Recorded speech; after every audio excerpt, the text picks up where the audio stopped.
Right now on the National Weather Desk, extreme weather.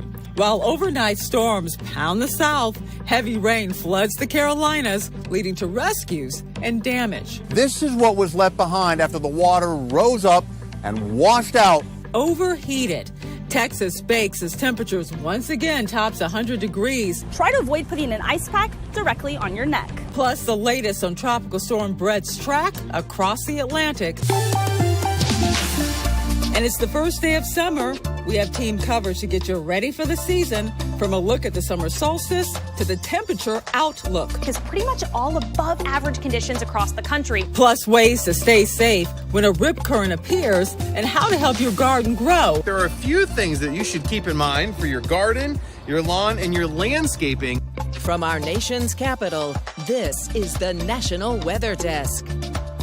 Good morning and welcome to the National Weather Desk. I'm Angela Brown. Today's the day we say hello to summer. It officially starts at 10:57 Eastern Time this morning, and we have special first day of summer coverage for you, from a look behind the season to staying safe in the water and how to keep your garden green. But we begin with weather that is making news across the country today.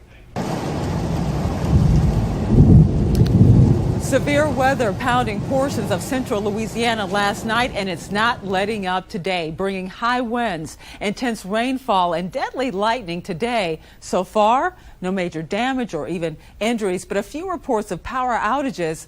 Those storms will move to the southern portion of the state later today, with wet weather expected to continue through at least the end of the week.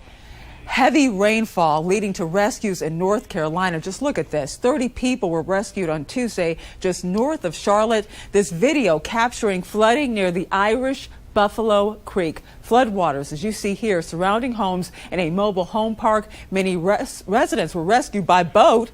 No one was injured, but pounding rain is causing other problems in western North Carolina. Charles Perez has that part of the story. This is what was left behind after the water rose up and washed out what was right underneath the roadway. Let's take a look. DOT road crews on the scene, clearing up the debris caused by too much water falling in too short a period of time. The downpour causing trees to fall in rivers like this one along Little Bradley Falls to overflow their banks, washing out part of what's supposed to hold up this roadway. For tourists like Raina and her family, it took them a bit by surprise. I heard it rain last night, but I didn't know that it would be like something like this, where it's literally the road is gone. So yeah, it was kind of scary to drive through a little bit, because it's like, oh, you look over and there's the cliff, it's gone. The trail, nothing but a muddy mess as crews worked to clear the fallen debris that dammed up the river and caused the water to run over the roadway. Now the DOT is surveying the county on a search for hazardous situations like this one in an effort to keep drivers and hikers safe. And the region isn't out of the woods yet. A flood watch remains in effect through tomorrow afternoon. That watch stretches through South Carolina and Georgia all the way to the Florida Panhandle. Now to the relentless heat in Texas, and once again the summer swelter is turned on high. Austin's 7-day forecast is filled with triple digits. Look at that, hitting 104 today. That's 10 degrees above normal, making it tough for anyone working outside to stay cool.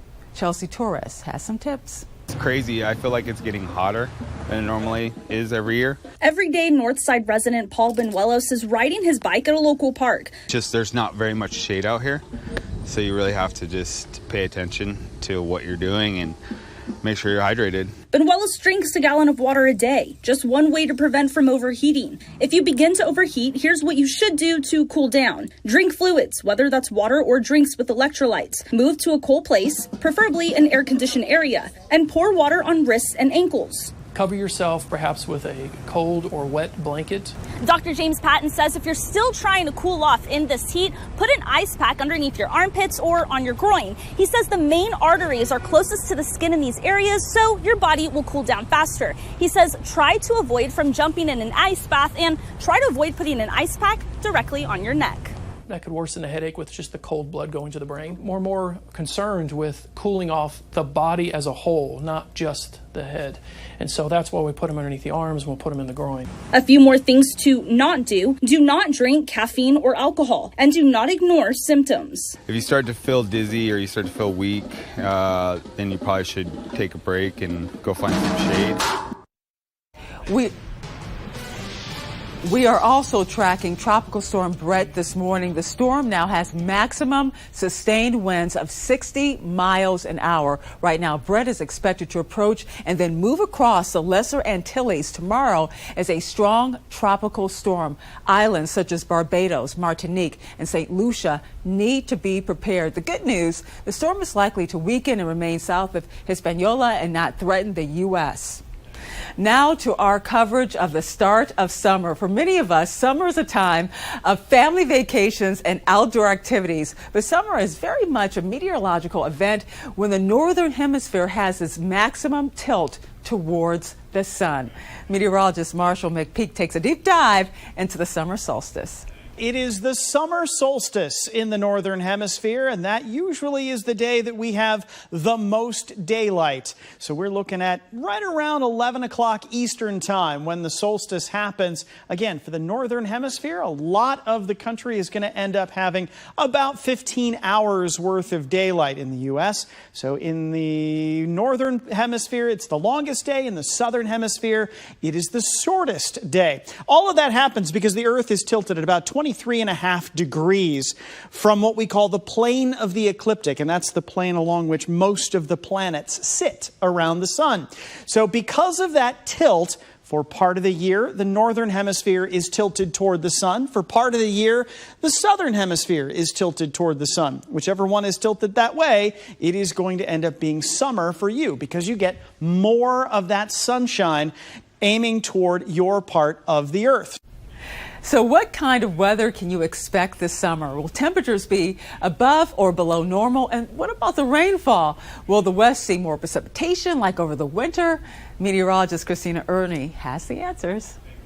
Well, today's the summer solstice, but we've actually been in the summer season, meteorological summer, that runs June, July, and August. And for the rest of the month and all the way throughout the season, our temperature outlook is pretty much all above average conditions across the country, with well above average temperatures in the desert Southwest, all the way through Texas, Florida, and along the East Coast, with only a few areas experiencing near seasonable temperatures, especially in the upper Midwest and the plains, but no below average temperatures expected. We could see some above average rainfall as well. This is a product of the El Nino, with above average rainfall for the East Coast and some areas with well above rainfall, especially out west into the Rockies, hoping that this will give us some relief from drought-like conditions, especially in the plains. For the National Weather Desk, I'm meteorologist Christina Ernie.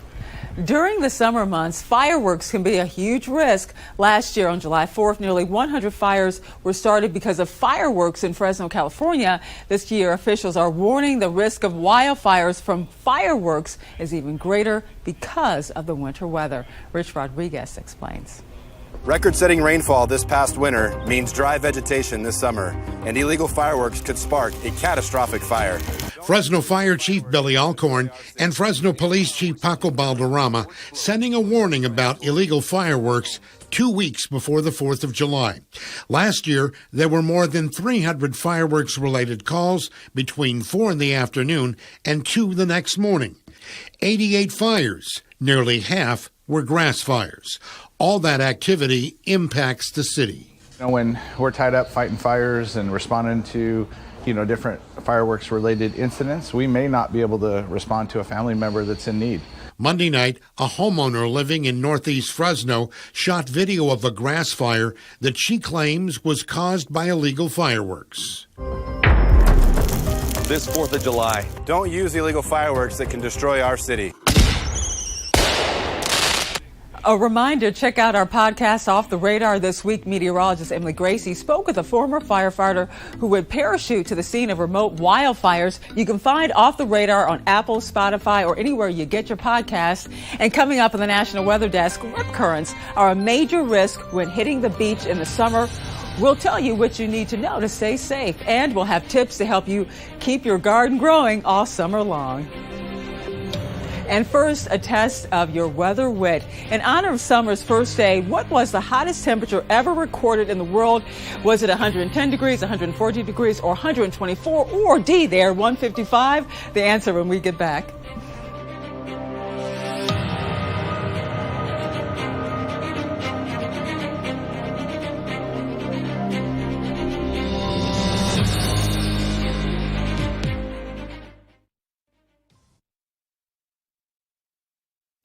I'm meteorologist Charlie Lopresti with a look at the Northeast. We should have a decent looking stretch of weather in the Northeast for a change. Look for temps this afternoon to top out in the upper 60s and low 70s throughout most of New England. Parts of New York and New Jersey will be a little bit warmer. We're going to keep an eye on the storm system to our south. Eventually, that will spread some rainfall in our direction. Notice some of that rainfall getting up into New York, New Jersey, and southern New England. At 1 o'clock in the afternoon Thursday, some more showers return on Friday. I'm meteorologist Jasmine Lomax with a look at the mid-Atlantic region. As we head into the afternoon, there will be the chance for showers and possible storms. Some of the rain could be heavy at times, and it continues to move north overnight and into Thursday. We'll have more rain on the way for that day. Temperatures this afternoon stay mostly below average for the first day of summer, reaching the 60s, 70s, and 80s before cooling down overnight. I'm meteorologist Vitas Reed. Here's a look at your southeast forecast highs for the day. We're looking at 81 in Nashville, 81 in Birmingham, 88 Mobile, 88 in Tampa, Charleston about 84 degrees, cooler in Raleigh at 73. It looks like we do have more clouds across the Carolinas and Tennessee Valley, a chance for some showers and thunderstorms, area of low pressure sitting over Atlanta. That's going to create a lot of chances for showers and thunderstorms through the afternoon, and as we could see, and then getting into the late day, still some remaining showers, especially down in South Florida.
Watching the National Weather Desk.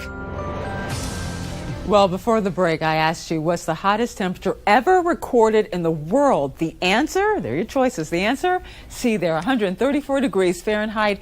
That record was set in Death Valley, California on July 10th, 1913, nearly 110 years ago. Today is the summer solstice, the official start of summer in the Northern Hemisphere. That big blazing ball in the sky, our sun, is getting ready for its own kind of increased activity. Emily Gracie sat down with a NASA expert to learn more about the big year coming up for the sun. So solstice is the fact that the sun is at its northernmost point as viewed from the equator. So if you're on the equator, it's going to be highest in the sky. It's going to be at its northernmost point, and it's going to equate to the longest day of the year in the Northern Hemisphere. So that's why we start summer here with the long, warm days. You guys have spent a lot of time studying the sun. So what's going on with the sun this year?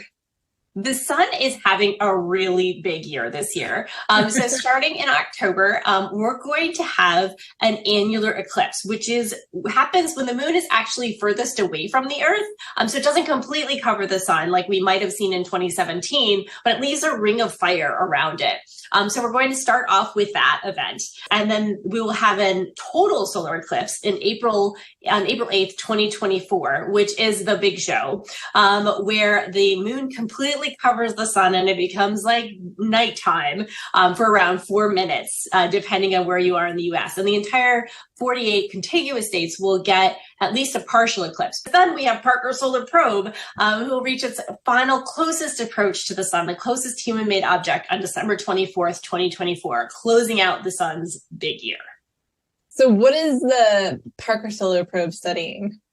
So Parker Solar Probe's goal was to get into the hot atmosphere of the sun. So the sun has this 1 million degree atmosphere around it. And to go there and to really understand, A, what's going on in that atmosphere, why is it so hot? B, why is there this constant wind coming out of the sun? And how does that wind work? How does it actually get accelerated and kind of get blown off of the sun? As well as to look at the energetic particles that come off of the sun that can damage us here on Earth in terms of our power grid or astronauts or satellites in orbit. Summer can be such a fun time no matter where you spend it. If your adventures take you to the beach, remember there are dangers lurking in the water. Meteorologist Veronica Johnson explains one of them and what to do if you encounter it. One of the scariest things that can happen to you or your family when you're at the beach this summer is potentially getting caught in a rip current. So what exactly is a rip current and how can you and your family stay safe? Well, a rip current is just that. It's a current or channel of water that moves from the beach out to sea, and it often carries swimmers with it. So what's the best way to stay safe? Well, remember, rip currents will carry you out, but they won't carry you under. So the first thing that you can do is to remain calm and not to panic. Don't fight the rip current. Try to swim parallel to the shore until you're out of the rip current, or at a diagonal to the shore until you're out of the rip current. The average width of a rip current is about 80 feet. That's about 10 surfboards. So eventually you'll get out of it. And if you can't escape, again, remember to stay calm, to float or tread water. You're not going to go under, and eventually you'll get out of that rip current. And of course, call for help when you can. You're going to be losing energy if you try to swim back to shore without swimming diagonally. And this summer, when you're at the beach, remember, don't swim unless there's a lifeguard on duty. Well, what would you do if summer went away? Well, did you know the Earth went without this season 1 year? Emily Grace explains what happened here. The year 1816 is known as the year without summer because of unusually cold weather experienced across the world. The reason? The volcanic eruption of Mount Tambora in 1815. It was one of the most powerful eruptions in recorded history, injecting a huge amount of sulfur dioxide into the stratosphere, which quickly spread across the world, oxidizing to form sulfide aerosols. Volcanic aerosols reduce net shortwave radiation and can cause widespread, long-lasting surface cooling, which it did. The global temperature dropped by 3 degrees Celsius.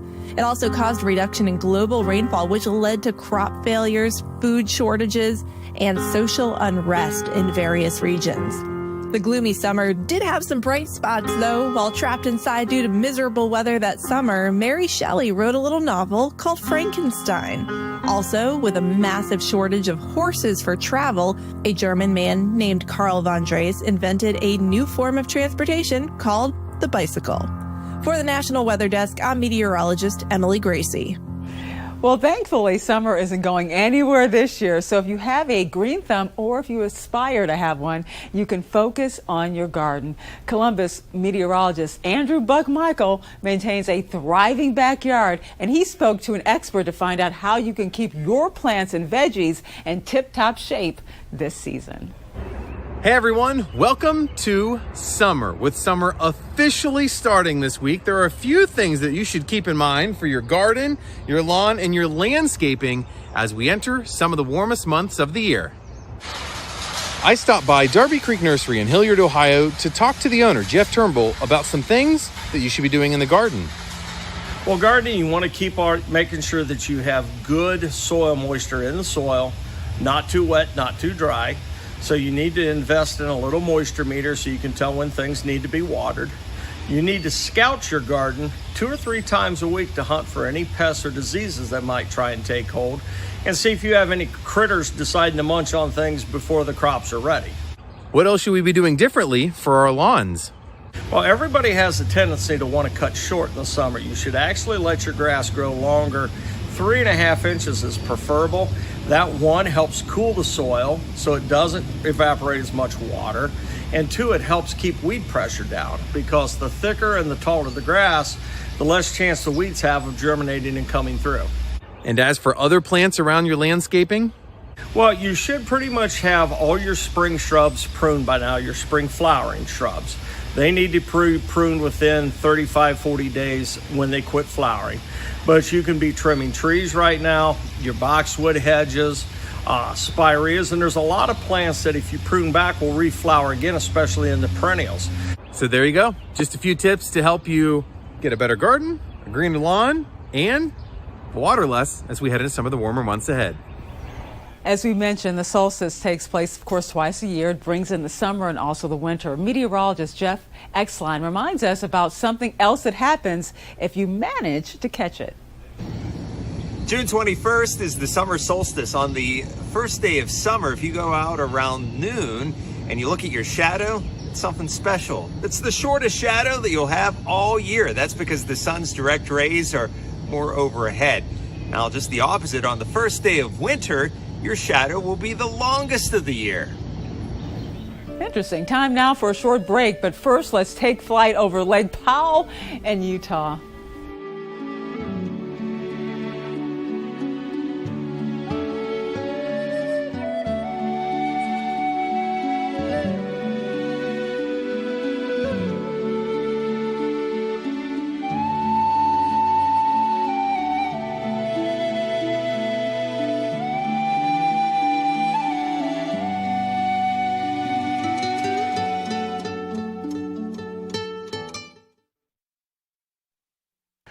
Well, a very good Wednesday morning, everyone. I'm meteorologist Andrew Buckmichael. Taking a look at your weather story across the Midwest. We are dry still across most of the central part of the Midwest.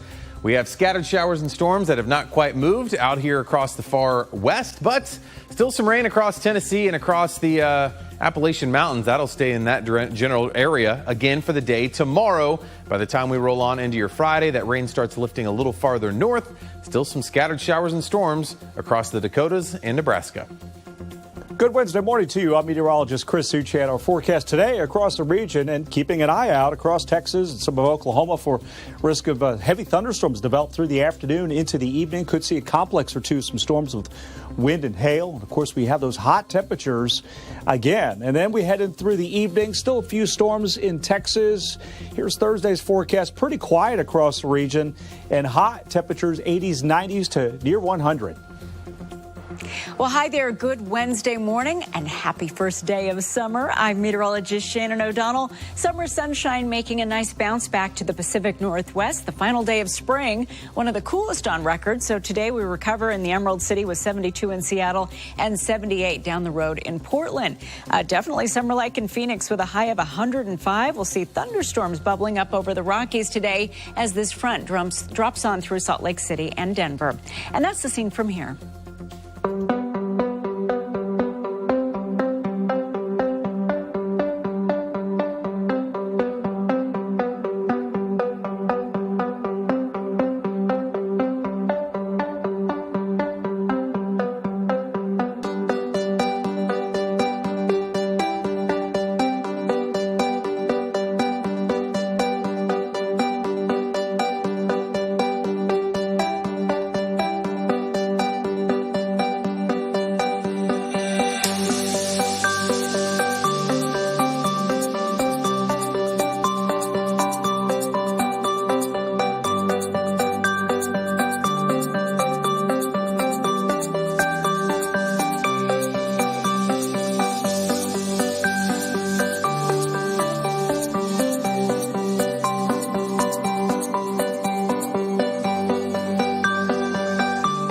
Weather Window, presented by the National Weather Desk. This sunset view captured after a recent storm with small cotton candy-hued mammatus clouds in Pensacola, Florida. Mammatus clouds don't cause bad weather, but they can be found around severe thunderstorms and also with storms that don't pack as big a punch. And take a pause for a national park treasure, this stunning view of Zion Canyon overlooking Utah with meteorologist Ed Piotrowski's feet showing the way. For more content like this, like the National Weather Desk on Facebook.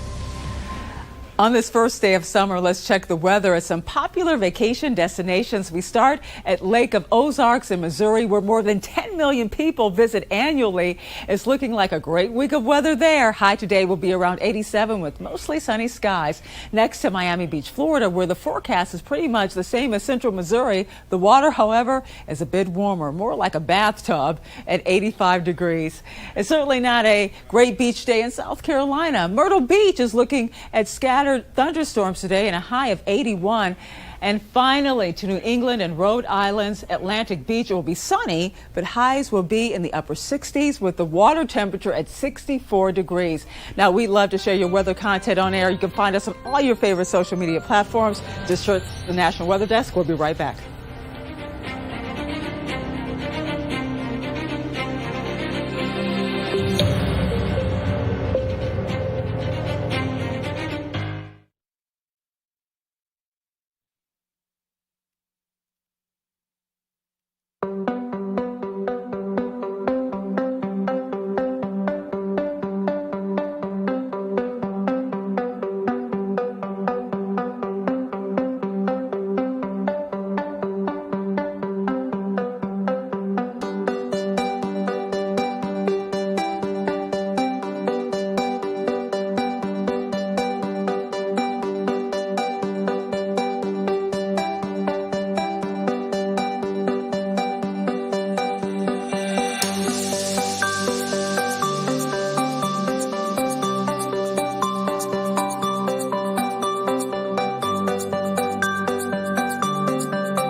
Thank you so much for joining us. Tomorrow on the National Weather Desk, we're heading to Nevada where there is a Mormon cricket takeover.